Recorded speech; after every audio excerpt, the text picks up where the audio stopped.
Bienvenue, merci de nous retrouver sur la chaîne Info Cap News 24. Le programme est également en direct sur ITFM Radio 103.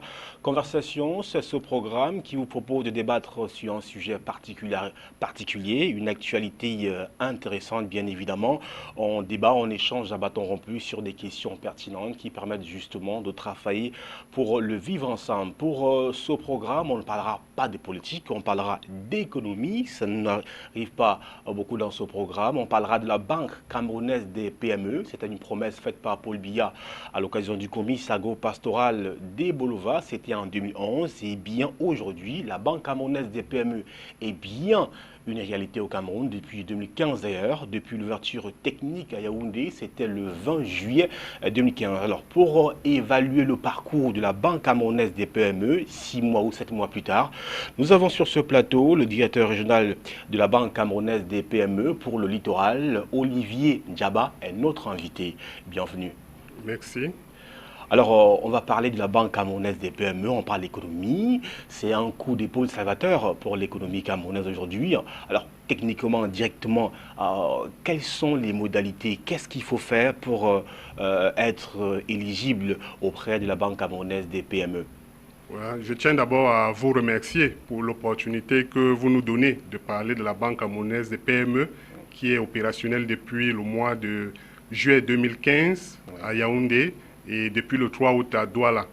Et cette banque, notamment, a été mise en place à la suite d'une promesse du chef de l'État et à la suite de la demande du secteur privé. Vous savez que les PME constituent un tissu important, notamment des entreprises. C'est environ 94% des entreprises selon le dernier recensement des entreprises. Ce sont les PME qui créent le plus d'emplois, c'est elles qui créent le plus de richesses. Donc il était un moment approprié de mettre en place une banque comme celle-là, surtout qu'il y avait des plaintes de la part des chefs d'entreprise. Concernant l'accès, notamment à la banque camerounaise des petites et moyennes entreprises, le minimum déjà, c'est d'ouvrir un compte qui est le minimum d'entrée en relation. Et puis, à la suite de l'ouverture d'un compte, on va suivre le chef d'entreprise dans ses projets et éventuellement le financer s'il fait une demande. Alors, on revient sur l'ouverture, notamment technique, de la Banque camerounaise des PME. C'était à Yaoundé, vous l'avez évoqué vous-même, le 20 juillet 2015. On nous fait part de ce que ça va plutôt bien, parce qu'au 31 du même mois de juillet, on parlait déjà on dénombrait 200 comptes ouverts entre 70 millions et 100 millions de francs CFA. D'où la question de savoir quel est le montant minimal qu'il faut pour ouvrir justement un compte à la Banque camerounaise des PME. Oui, déjà, il faut noter que le milieu des entreprises, le milieu d'affaires, le milieu des PME attendait la mise en place de cette banque. Oui. Ce qui fait que dès son ouverture, il y a eu un fort engouement de ces chefs d'entreprise. Et le minimum d'ouverture de compte, ça varie en fonction des différents statuts juridiques qu'on a dans le milieu des entreprises. Mais il faut dire que pour le minimum, c'est-à-dire pour une entreprise qui a le statut d'établissement, le montant minimum à verser est de 50 000 francs à la suite du dépôt notamment des différents éléments qui rentrent dans le dossier d'une entreprise. Je vais parler du registre de commerce, de la présentation de la patente, de la présentation de la carte de contribuable et du plan de localisation, de la demande sur papier en tête. Alors, la Banque camerounaise des PME est une réalité aujourd'hui. C'est la raison déjà pour laquelle vous êtes sur ce plateau. Olivier Ndjaba, directeur régional de la Banque camerounaise des PME pour la région du littoral. Alors, une autre préoccupation est celle de savoir, par exemple, quels sont les produits, les services proposés par la Banque camerounaise des PME. Voilà, pour mettre en place des produits, nous avons identifié un certain nombre de besoins. Vous savez que le milieu des PME et passe, c'est-à-dire qu'il y a plusieurs types de PME qui font dans des prestations différentes. Si je parle par exemple des sous-traitants, nous savons que les problèmes de sous-traitants, c'est de soumissionner à des marchés à la commande publique ou à la commande privée. Oui. On a identifié des produits dits structurés qui tiennent compte de leurs besoins, notamment des produits pour le financement des bons de commande. Oui. On a des produits pour la mobilisation des postes clients. Nous avons l'avance sur facture, nous avons l'affacturage. Ça concerne notamment les sous-traitants ou les prestataires. Nous avons un produit qui concerne la clientèle des commerçants. Nous avons un produit qui concerne la clientèle des professions libérales. Donc voilà, déjà au niveau des produits que nous appelons structuraux clés en main, nous avons prévu quelques produits. Maintenant, il y a des produits qui concernent les besoins à moyen terme, notamment les crédits à moyen terme, les crédits à long et moyen terme. Je pense par exemple au crédit d'équipement, lorsque quelqu'un veut un crédit pour s'équiper, ou je pense au crédit bail. Donc voici un ensemble de produits que nous avons mis en place, notamment pour la clientèle des PME. Alors, la Banque camerounaise des PME est donc une réalité au Cameroun. C'est la raison pour laquelle nous scrutons notamment les avancées de cette banque, le milieu de la banque. On sait très bien qu'elle vient répondre à des besoins ponctuels, des besoins qui ont été exprimés par le secteur privé, par également les patrons de petites et moyennes entreprises au Cameroun. On sait que les PME au Cameroun constituent à 80, vous avez dit 94% du tissu économique. Il convient également de préciser, puisque quand on parle d'économie, on parle aussi des chiffres, que les villes de Yaoundé et Douala, à elles seules, représentent 70% des PME au Cameroun. Alors, une autre préoccupation à présent, on sait très bien la difficulté pour obtenir un prêt au Cameroun. Alors, quels sont les mécanismes à mettre en œuvre? Quels sont les moyens? Quelle est la démarche à observer pour bénéficier d'un prêt, d'un crédit auprès de la Banque camerounaise des PME? Les mécanismes, c'est tout simple. Donc, après l'ouverture de compte, le client va nous proposer un dossier, notamment ce que nous appelons communément le business plan, dans lequel il va essayer de nous présenter son projet et de nous montrer que le projet qu'il nous présente est viable. Et généralement, qu'est-ce qui nous intéresse dans un business, dans un dossier, dans un projet? Il y a d'abord l'aspect commercial. Est-ce que les produits qu'il va vendre, il y aura un marché par rapport à ces produits? Est-ce que le consommateur qui vise aura le pouvoir d'achat d'acquérir ces produits? Est-ce que, quels seront ses arguments sur le plan, quel sera son avantage concurrentiel si ces produits sont déjà proposés par la concurrence? Sur le plan technique, ces produits-là vont être fabriqués comment? Quelle sera la technologie employée? Et maintenant, on regarde aussi l'aspect, les prévisions sur le plan financier. Oui. Est-ce que ça va générer suffisamment de revenus pour pouvoir rembourser le crédit? Puisque le crédit qu'il prend, c'est un crédit qui va s'amortir sur plusieurs échéances ou sur plusieurs années, et il faudra qu'il ait des revenus qui lui permettent de rembourser ce crédit. Progressivement. Alors, quelles peuvent être les échéances, notamment, parlons de la question du remboursement, parce que c'est aussi important. Quels sont, par exemple, les échelons, hein? On parle de PME. Peut-on avoir un petit avis, un petit aperçu des échelonnages pour ce qui est du remboursement, parlons français, des crédits contractés?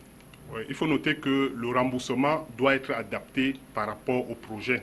On ne peut pas imposer un remboursement par rapport à un projet. Donc si quelqu'un prend un crédit, par exemple, pour une installation qui doit prendre, dont la phase d'installation va prendre 3 mois, on peut pas obliger, on ne peut pas amener l'emprunteur à rembourser dès le premier mois du crédit, sachant qu'il y a d'abord un délai pour la mise en place et puis un délai maintenant qu'il faut lui donner pour qu'il puisse générer des revenus pour rembourser le crédit. Donc les échéances l'échéancier du crédit dépend du projet et on s'accorde avec l'emprunteur sur ces échéances-là. Et ces échéances-là peuvent varier de plusieurs mois à plusieurs années.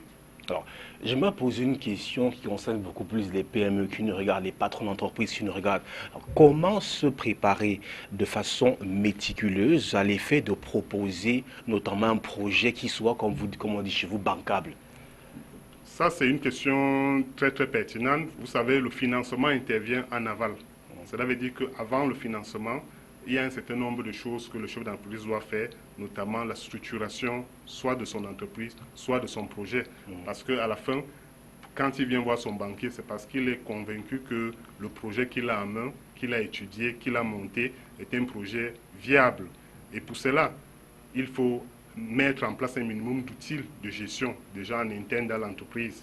Par exemple, si je prends le cas des crédits à court terme, le chef d'entreprise, par exemple, il doit pouvoir évaluer sa trésorerie, avoir déjà peut-être en son sein un plan de trésorerie périodique où il peut anticiper, savoir que bon, voilà les projets, voilà les activités que je vais mener dans quelques semaines. Il me faudra avoir une certaine trésorerie et je dois aller voir mon banquier pour pouvoir négocier la trésorerie supplémentaire pour mettre en place ces activités. Donc il y a un minimum d'outils de gestion qu'il faut mettre en place. Et c'est l'effort que nous faisons lorsque nous recevons les chefs d'entreprise. Nous essayons d'analyser l'activité avec eux. Nous essayons de donner des recommandations.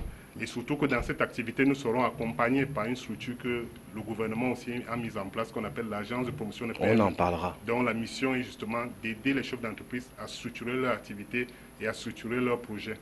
Justement, puisque vous avez évoqué, on y va une fois, l'agence de promotion des PME. D'aucuns s'interrogent, c'est quoi? C'est le ping-pong. Vous avez la Banque camerounaise des PME, vous avez l'agence de promotion des PME. Est-ce qu'il n'y a pas surcharge? Est-ce que vous ne vous marchez pas sur les pieds? Les missions de l'APME sont clairement définies. C'est un guichet dont le but principal, c'est la structuration. Oui. Parce qu'on s'est rendu compte que le financement à lui seul ne suffisait pas pour pouvoir rendre nos PME viables. Donc il fallait au préalable qu'elles soient bien structurées, qu'elles résistent. Parce que n'oublions pas que plus de la grande majorité des entreprises qui se créent meurent avant les 3 ans. Donc pour éviter, notamment pour réduire le taux de mortalité des entreprises, il était important que ces entreprises-là soient mieux structurées.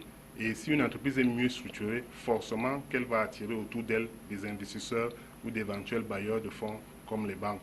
Donc voilà pourquoi la PME a été mise en place. Elle a des programmes spécifiques pour aider les chefs d'entreprise ou les porteurs de projets à structurer leur activité. Alors que nous travaillons beaucoup plus dans le but de financer les PME ou leurs projets quand nous avons la certitude qu'elles sont viables, donc elles peuvent être remboursées normalement. Voilà donc que l'imbroglio est levé, l'agence de promotion des PME structure, alors que la Banque camerounaise des PME finance. C'est bien cela. Votre capital, c'est combien? 10 milliards de francs CFA, je crois. On a un capital de 10 milliards. Vous êtes béni. Il convient de noter qu'il y a la Banque agricole qui n'a toujours pas vu le jour aujourd'hui, alors que la Banque camerounaise des PME, elle, est également une promesse du chef de l'État, mais qui a la chance de prospérer.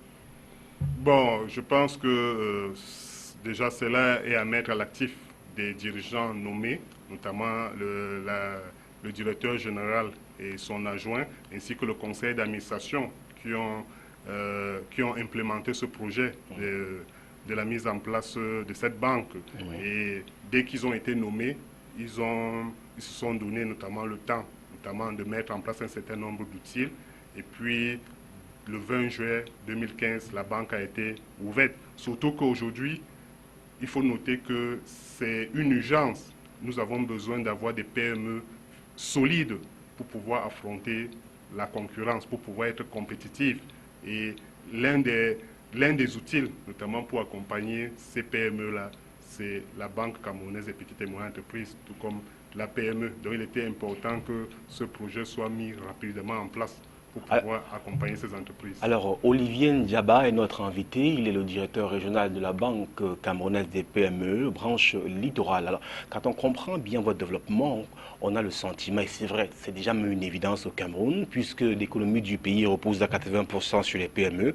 On comprend donc l'importance, peut-être le privilège que le président Paul Biya ait mis justement sur la matérialisation, alors l'implémentation de la Banque camerounaise des PME. Alors on va revenir. Je vais évoquer le FOGAB ici, je vais évoquer la Banque agricole. Vous comprenez, vous voyez où je veux en venir. Ce sont des banques qui ont été créées, mais qui sont mortes très tôt. Alors quelle est la garantie qu'aujourd'hui, la Banque camerounaise des PME ne subira pas le même sort? Je ne le lui souhaite pas. En fait. Oui, je ne la lui souhaite pas, la banque.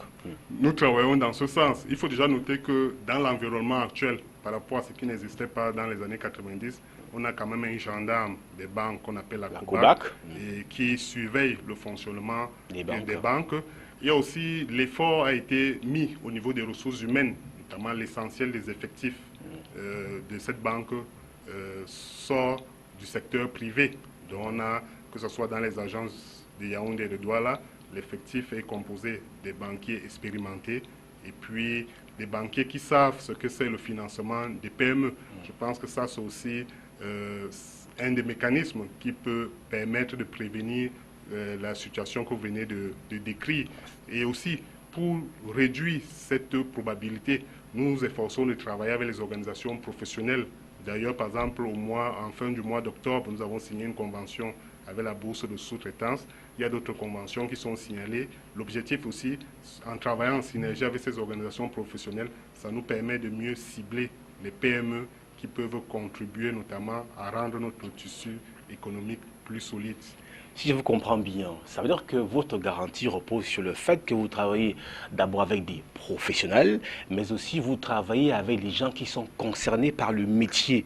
Et non pas comme parfois on a un médecin à la place du gendarme ou alors de l'économiste. Alors, parlant toujours de la Banque camerounaise des PME aujourd'hui, ça fait, on a dit, 7 mois. Revenons maintenant au niveau de la région du littoral.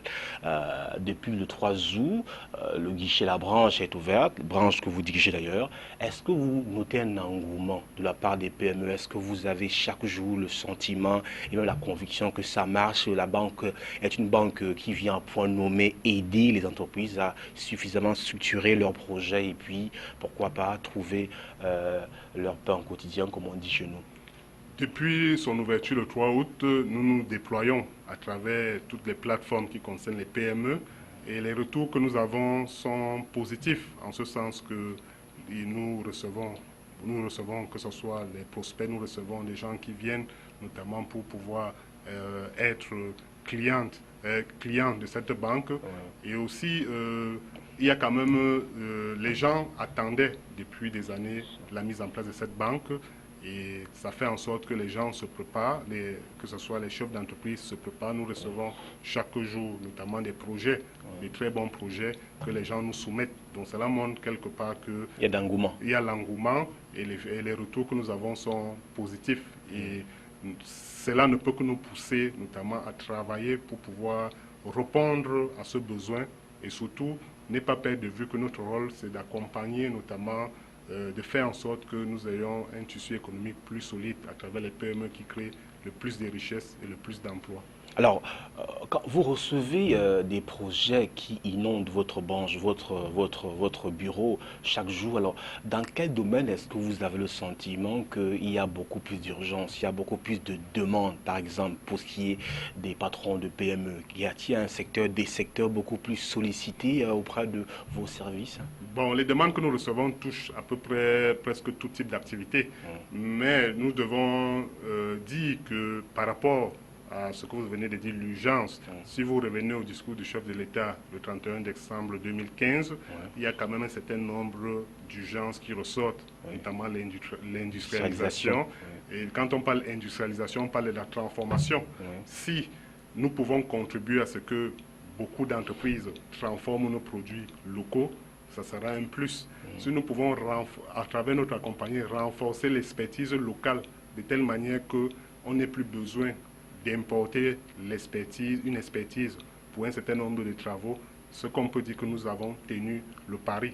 Donc voilà dans quelle mouvance est-ce que nous nous positionnons, de faire en sorte que dans les années à venir, qu'il y ait plus de PME qui font dans la transformation, plus de PME spécialisées dans des expertises rares, plus de PME par exemple dans l'économie numérique. Donc ces urgences-là, nous allons nous efforcer de nous positionner par rapport à cela.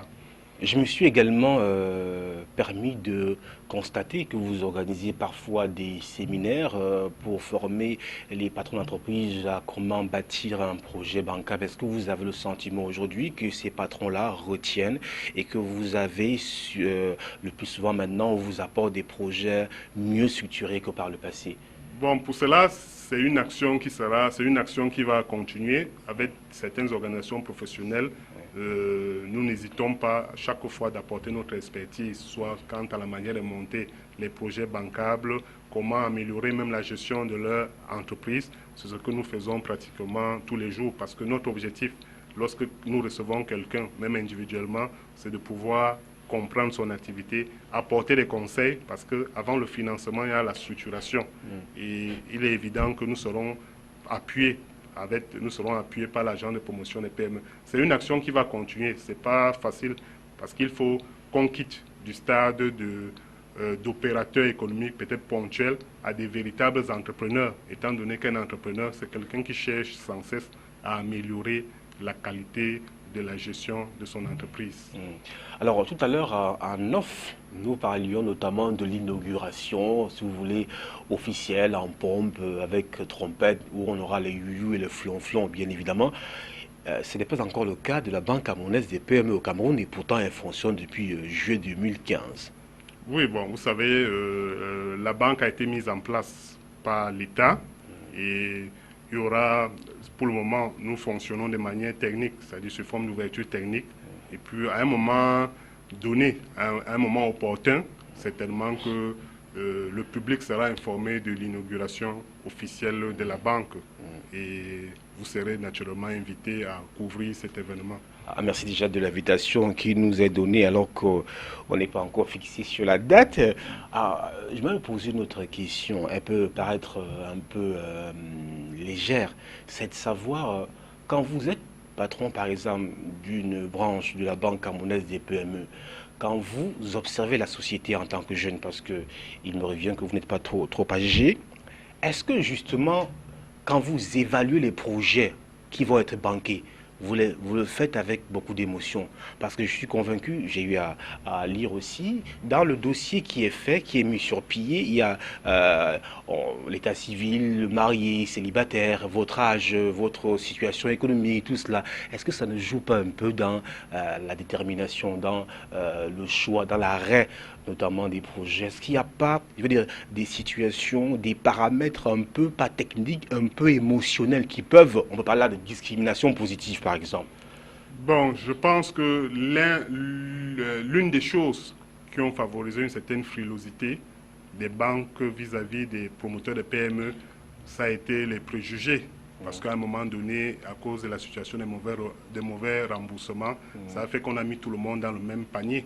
C'est vrai, peut-être qu'on a tendance peut-être à avoir des préjugés défavorables vis-à-vis des jeunes, mais j'ai eu le privilège, par exemple, d'être membre d'un jury, d'un concours qui a été organisé au niveau de PME Exchange, et on était tous émerveillés.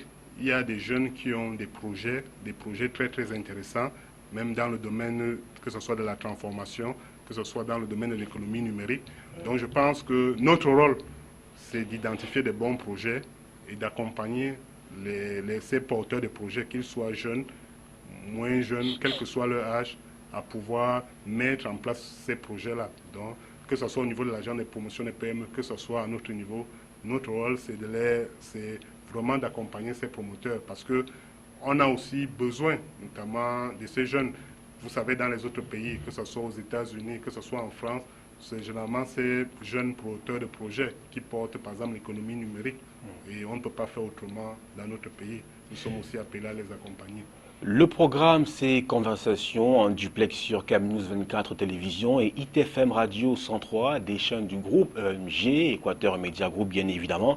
On parle de la Banque camerounaise des PME, on parle de son évolution, on parle de sa naissance. C'est une banque qui est effective au Cameroun depuis le 20 juillet 2015, une promesse du chef de l'État Paul Barthélémy Biya Bimvondor, c'était à l'occasion du comice agro-pastoral et artisanal des Bolova, c'était en 2011. Et bien aujourd'hui, c'est une réalité, la Banque camerounaise des PME, elle est là. La preuve, Olivier Ndiaba est notre invité, il est le directeur régional de la Banque camerounaise des PME pour la région du littoral. Alors on sort déjà de ce programme. Alors s'il fallait un conseil, quelque chose à dire à l'endroit de ces jeunes qui sont nombreux et qui ont écouté le discours du chef de l'État Paul Biya, qui a demandé aux jeunes de prendre des initiatives, de travailler.